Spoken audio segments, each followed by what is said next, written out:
दोस्तों Bihar steno assistant sub inspector का exam date आ गया है, तो चलिए देख लेते हैं कब है एग्ज़ाम। इससे पहले 2018 में वैकेंसी आई थी, तो 2018 एग्ज़ाम का कितना कट ऑफ गया था यह भी आप लोगों को बताएंगे। सिलेबस क्या है, किस विषय से कितना प्रश्न पूछा जाएगा, तैयारी कैसे करना है और इसमें टोटल फॉर्म कितना फिलअप हुआ है। सबसे पहले एग्ज़ाम डेट के बारे में देख लीजिए। फॉर्म भरते समय जो आप मोबाइल नंबर दिए हैं उस पर आपको मैसेज प्राप्त हुआ होगा इस तरह से, स्टेनो असिस्टेंट सब इंस्पेक्टर का एग्ज़ाम जो लिया जाएगा 16 अक्टूबर 2020 को, और इसका सेंटर दिया जाएगा पटना में। दूसरे ज़िला में इसका सेंटर नहीं दिया जाएगा, सिर्फ पटना में ही इसका सेंटर रहेगा, क्योंकि इसमें फॉर्म बहुत कम ही फिलअप होता है।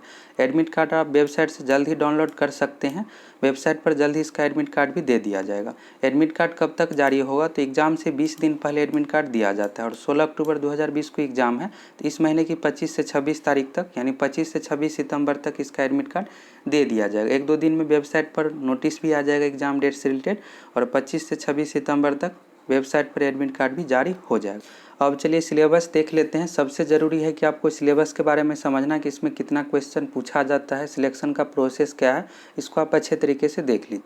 अब चलिए सिलेक्शन का प्रोसेस देख लेते हैं। स्टेनो असिस्टेंट सब इंस्पेक्टर में इस बार जो टोटल वैकेंसी 133, इससे पहले 2018 में वैकेंसी आई थी, और 2018 में जो टोटल पोस्ट था 174।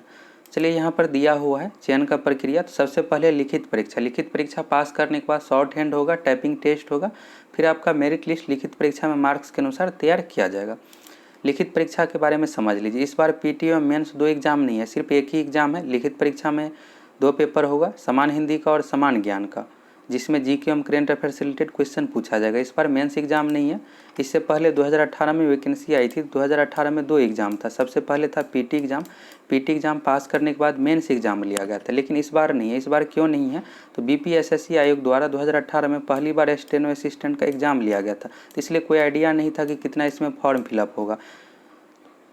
फॉर्म बहुत कम फिलअप हुआ था, तो इस कारण से इस बार क्या किया गया, मेंस एग्जाम को हटा दिया गया, क्योंकि इसमें फॉर्म ही बहुत कम फिलअप होता है। फॉर्म कितना फिलअप हुआ था 2018 में, यह डाटा देख लीजिए, ऑफिशियल सब कुछ बता रहे हैं आप लोगों को। 6952 मात्र अभ्यर्थी फॉर्म फिलअप किए थे, जिसमें से 5294 अभ्यर्थी पीटी एग्जाम दिए थे। तो फॉर्म इसमें बहुत ही कम फिलअप होता है। इस कारण से इस बार क्या किया गया कि मेंस एग्जाम हटा दिया गया। मेंस एग्जाम उसी कंडीशन में लिया जाता है कि जब फॉर्म अधिक फिलअप होता है। जैसे बिहार दरोगा में है कि 5 से 6 लाख फॉर्म फिलअप होता है, तो स्टूडेंट को छांटने के लिए पीटी एग्जाम होता है, फिर मेंस एग्जाम होता है। मेरिट लिस्ट मेंस एग्जाम में मार्क्स के अनुसार तैयार किया जाता है। लेकिन इसमें क्या है कि फॉर्म ही बहुत कम फिलअप होता है। 7000 अभ्यर्थी मात्र फॉर्म भर रहे हैं, तो इस कारण से मेंस एग्जाम को हटा दिया गया, मात्र एक ही एग्जाम लिया जाएगा।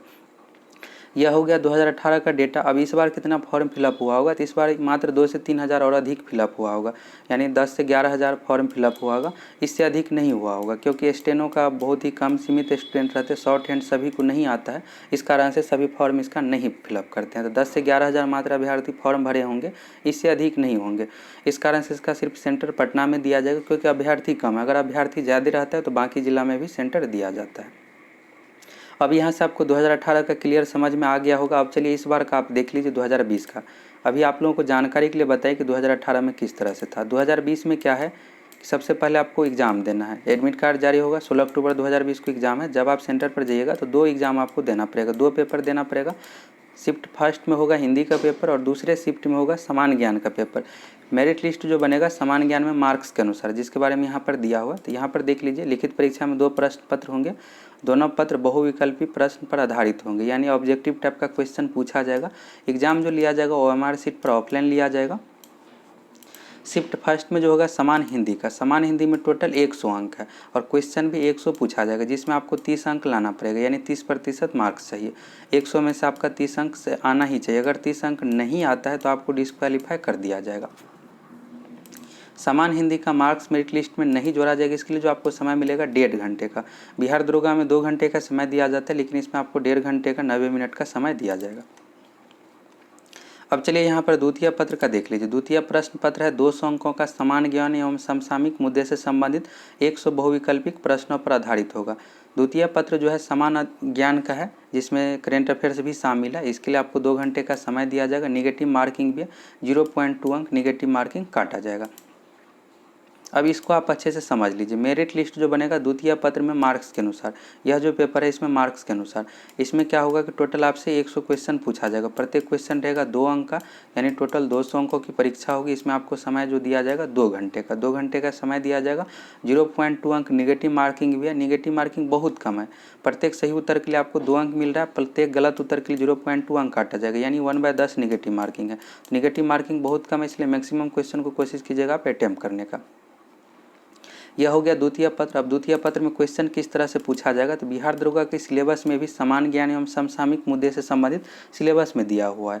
बिहार दरोगा का भी एग्जाम इसी आयोग के द्वारा लिया जाता है, दोनों आयोग सेम ही है। तो बिहार दरोगा पीटी एग्जाम में जिस तरह से क्वेश्चन पूछा जाता है सेम इसी तरह इसमें भी रहेगा। करेंट अफेयर्स से 100 में से 30 क्वेश्चन हो गया, बाकी साइंस से 20 क्वेश्चन, बाकी GK section history polity geography economics से मिलाकर क्वेश्चन पूछा जाएगा, टोटल 100। बिहार दरोगा 2019 पीटी का क्वेश्चन देख लीजिएगा, चैनल पर वीडियो उपलब्ध है, सेम उसी अनुसार क्वेश्चन पूछा जाएगा। अब यहाँ से आपको क्लियर हो गया होगा, तो लिखित परीक्षा दीजिएगा तो वैकेंसी का 6 गुना। इस बार वैकेंसी कितना है, तो 133 है, तो 133 का 6 गुना अभ्यर्थी को बाकी के चरणों के लिए बुलाया जाएगा। लिखित परीक्षा में प्राप्त अंकों के आधार पर 6 गुना सफल अभ्यर्थियों का आरक्षण कोटिवार जिस अनुसार वैकेंसी है उस अनुसार बुलाया जाएगा।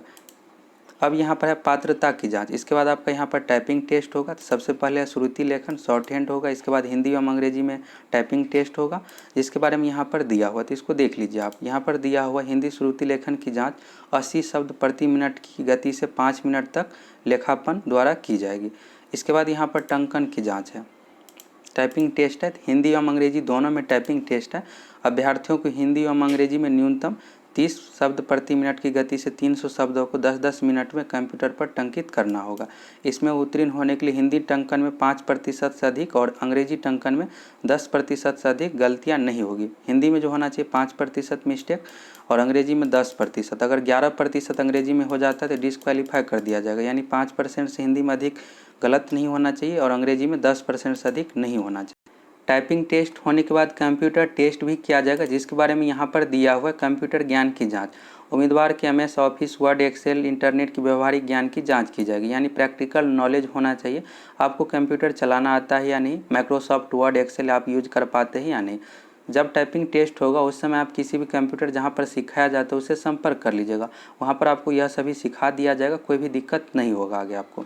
अब चलिए यहाँ पर मेरिट लिस्ट के बारे में दिया हुआ है। मेरिट लिस्ट किस तरह से तैयार किया जाएगा, तो सबसे पहले लिखित परीक्षा है। लिखित परीक्षा में 2 पेपर है, पहला है समान हिंदी, हिंदी का मार्क्स मेरिट लिस्ट में नहीं जोड़ा जाएगा। दूसरा पेपर है समान ज्ञान एवं करेंट अफेयर्स का, 100 टोटल क्वेश्चन पूछा जाएगा, प्रत्येक क्वेश्चन रहेगा 2 अंक का, यानी टोटल 200 अंकों का समान अध्ययन का पेपर होगा। अब इस 200 अंक में जितना आपका अच्छा परफॉर्मेंस रहेगा उस अनुसार आपका मेरिट लिस्ट तैयार किया जाएगा। इसी 200 में से आपको अच्छा मार्क्स लाना है। हिंदी में सिर्फ 30 क्वेश्चन सही होना चाहिए, लेकिन तैयारी इस अनुसार कर लीजिएगा जिससे 40 से 50 क्वेश्चन एग्जाम में सही हो जाए, यानी आपको 30% मार्क्स हिंदी में आ जाए। हिंदी का बिल्कुल बेसिक ही क्वेश्चन पूछा जाता है। अब इस 200 अंक के अनुसार आपका मेरिट लिस्ट तैयार किया जाएगा। तो एग्जाम से रिलेटेड जितने भी बेसिक जानकारी थे आप लोगों को बता दिए। अब चलिए प्रीवियस ईयर का कट ऑफ देख लेते हैं। यह 2018 वैकेंसी का ऑफिशियल विज्ञापन है। सिलेक्शन का प्रोसेस देख लीजिए, 2018 में किस प्रकार से सिलेक्शन का प्रोसेस था, फिर आपको कट ऑफ समझने में दिक्कत नहीं होगा। लिखित प्रतियोगिता परीक्षा है, 2018 में 2 एग्जाम था, प्रारंभिक परीक्षा इसके बाद मुख्य परीक्षा। इस बार 2 एग्जाम नहीं है, सिर्फ एक ही एग्जाम है। प्रारंभिक परीक्षा में है कि 100 अंकों का एक पत्र होगा जिसमें टोटल 100 क्वेश्चन पूछा जाएगा, समय 1.5 घंटे दिया जाएगा। इसके बाद है मुख्य परीक्षा। तो मुख्य परीक्षा में 100 अंक का हिंदी है, टोटल 100 प्रश्न पूछा जाएगा जिसमें आपको 30% अंक लाना पड़ेगा। तो इस बार भी समान हिंदी है, 1.5 घंटे का समय दिया जाएगा। अब चलिए यहाँ पर दिया हुआ है द्वितीय पत्र। द्वितीय पत्र है जिसमें टोटल 100 अंक होगा, टोटल 100 क्वेश्चन पूछा जाएगा, समय 1.5 घंटा दिया जाएगा। तो यहाँ से आपको क्लियर हो गया होगा टोटल जो अंक है 100। अब कट ऑफ में आप देखिएगा तो आपको क्लियर समझ में आ जाएगा, आपको कन्फ्यूजन नहीं रहेगा कि 200 अंक है या 100। तो 100 अंक का परीक्षा लिया गया था। अब चलिए 2018 एग्जाम का ऑफिशियल कट ऑफ देख लेते हैं। सिलेक्शन प्रोसेस के बारे में आप लोगों को पूरा बता ही दिए, 2018 एवं 2020 दोनों एग्जाम का। 2018 एग्जाम में क्या था कि पीटी एवं मेंस 2 एग्जाम था, इसके बाद फाइनल मेरिट लिस्ट तैयार किया गया था। इस बार सिर्फ एक ही एग्जाम है जिसमें आपको 2 पेपर देना पड़ेगा, समान हिंदी और समान अध्ययन का पेपर। समान अध्ययन में मार्क्स के अनुसार आपका मेरिट लिस्ट तैयार किया जाएगा। सिलेक्शन प्रोसेस में आप लोगों को बताया कि एग्ज़ाम जो लिया गया था 100 मार्क्स का, यहाँ पर जो भी कट ऑफ दिया गया यह 100 में से है। जैसे यहाँ पर पीटी में मेल का कट ऑफ है 49.8, यह 100 मार्क्स में से है। फाइनल मेरिट लिस्ट में 78.4, यह 100 मार्क्स में से है। तो इसको लेकर आप कंफ्यूज नहीं होइएगा कि यह 200 में से है। 100 में से 78.4 मार्क्स आने पर सिलेक्शन हुआ है। इस बार क्या है कि 200 अंक का है, तो 200 में से आपका जितना अच्छा रहेगा उस अनुसार आपका मेरिट लिस्ट तैयार किया जाएगा। तो आप ये समझ सकते हैं कि 78.4 है, तो इस बार 100 में से 78 क्वेश्चन आपको सही करना पड़ेगा। अब चलिए यहाँ पर अलग अलग कैटेगरी का देख लीजिए। इसमें आपको पीटी का मार्क्स नहीं देखना है, सिर्फ आप फाइनल का देखिए। पीटी का इसलिए नहीं देखिए कि क्या होता है पीटी में, वैकेंसी का 20 गुना अभ्यर्थी को रिजल्ट दिया जाता है। पिछली बार 2018 में टोटल 174 वैकेंसी था, 174 का 20 गुना अभ्यर्थी को पीटी एग्जाम में रिजल्ट दिया गया था। पीटी एग्जाम में बहुत ज़्यादा रिजल्ट दिया जाता है, इस कारण से कट ऑफ कम रहता है। इस बार क्या है कि एक ही एग्ज़ाम है, एग्ज़ाम होने के बाद वैकेंसी का 6 गुना। इस बार 133 टोटल वैकेंसी है, 133 का 6 गुना अभ्यर्थी को टाइपिंग टेस्ट के लिए बुलाया जाएगा, जिसमें आपका शॉर्ट हैंड होगा, कंप्यूटर टेस्ट होगा। तो 750 अभ्यर्थी का रिजल्ट दिया जाएगा रिटन एग्जाम होने के बाद। कम ही अभ्यर्थी का रिजल्ट दिया जा रहा है, इस कारण से कट ऑफ हाई जाएगा। 60 से 65 क्वेश्चन अगर आपका सही है तो टाइपिंग टेस्ट के लिए आप क्वालिफाइड हो जाइएगा। लेकिन 60 से 65 क्वेश्चन सही होने के बाद इससे कम से कम अगर 65 क्वेश्चन पर कट ऑफ गया है तो 10 क्वेश्चन प्लस और अगर सही होगा तब आपका फाइनल मेरिट लिस्ट बन पाएगा। तो यहाँ पर अलग अलग कैटेगरी का देख लीजिए फाइनल मेरिट लिस्ट। इसी के अकॉर्डिंग इस बार भी कट ऑफ रहेगा। क्यों रहेगा, इस बार 2020 में कितना कट ऑफ जाएगा, तो यहाँ पर जो फाइनल मेरिट लिस्ट का कट ऑफ दिया हुआ इसी के अकॉर्डिंग जाएगा, इससे अधिक नहीं जाएगा। इसका रीज़न है 2018 में मेंस एग्जाम जो लिया गया था उसमें math, reasoning, GK, science related question पूछा गया था। करेंट अफेयर्स नहीं था मेंस एग्जाम में। मैथ रीजनिंग से अगर 20 से 25 क्वेश्चन पूछा जाता है तो सभी student maximum question math reasoning में बना लेते हैं, बाकी सब्जेक्ट में नहीं बना पाइएगा। अगर मैथ का क्वेश्चन 20 पूछा गया है तो जनरली स्टूडेंट 15 से 16 बना ही लेते हैं, और मैथ का जिसका तैयारी अच्छा है 20 का 20 बना लेते हैं। तो इस कारण से मेंस एग्जाम में थोड़ा सा कट ऑफ हाई गया था। इस बार क्या है कि एक ही एग्जाम है तो जिसमें आपको जीके एवं करेंट अफेयर से रिलेटेड क्वेश्चन पूछा जाएगा। तो यहाँ पर 78.4 है, यानी 100 में से 78.4 मार्क्स पर सिलेक्शन हुआ। तो इस बार क्या है कि टोटल 200 अंक है, लेकिन क्वेश्चन 100 है। तो 100 में से अगर 78 क्वेश्चन सही है तो आपका रिजल्ट हो जाएगा, इससे अधिक नहीं जाएगा। रीज़न आप लोगों को बता ही दिए कि करेंट अफेयर्स है और जीके सेक्शन है। जीके में आप सभी क्वेश्चन नहीं बना पाइएगा, लेकिन मैथ रीजनिंग में आप सभी क्वेश्चन को बना सकते हैं। तो यहाँ पर जो भी कट ऑफ दिया हुआ है फाइनल रिजल्ट का उसी के अकॉर्डिंग जाएगा। पिछली बार क्या था कि 174 टोटल वैकेंसी था, तो यहाँ पर फाइनल मेरिट लिस्ट में जितना वैकेंसी रहता है उतना ही रिजल्ट दिया जाता है। और इस बार 133 है टोटल वैकेंसी, तो 133 अभ्यर्थी का फाइनल मेरिट लिस्ट में रिजल्ट दिया जाएगा। तो यहाँ पर 78.4 है मेल का, तो उसी के अकॉर्डिंग जाएगा, इससे अधिक नहीं जाएगा, लेकिन इसी के अप्रॉक्स रहेगा।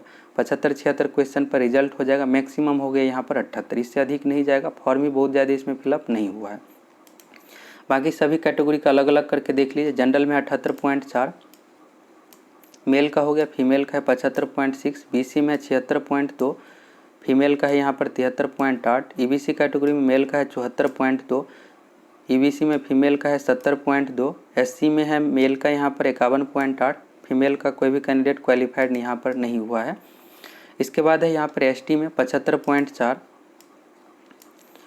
यहाँ पर ब्लैंक है, तो एसटी कैटेगरी में कोई सीट ही नहीं था। इसके बाद है डब्ल्यूबीसी कैटेगरी में 71.4, फ्रीडम फाइटर का है 65.2, दिव्यांग अभ्यर्थी के लिए यहाँ पर 43.6, इसी के अकॉर्डिंग रहेगा। नीचे में डेट ऑफ बर्थ क्यों दिया हुआ है, तो अगर दो अभ्यर्थी का मार्क्स समान आ जाता है तो उस कंडीशन में डेट ऑफ बर्थ चेक किया जाता है।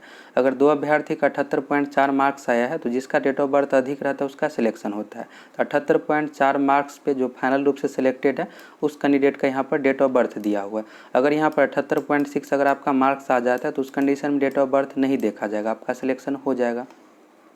तो डेट ऑफ बर्थ को लेकर आपको कंफ्यूज नहीं होना है। तो यहाँ पर जो फाइनल मेरिट लिस्ट में जो मार्क्स दिया हुआ है इसको आप समझ कर चलिए कि 100 में से 78 क्वेश्चन सही हो जाएगा तो रिजल्ट हो जाएगा।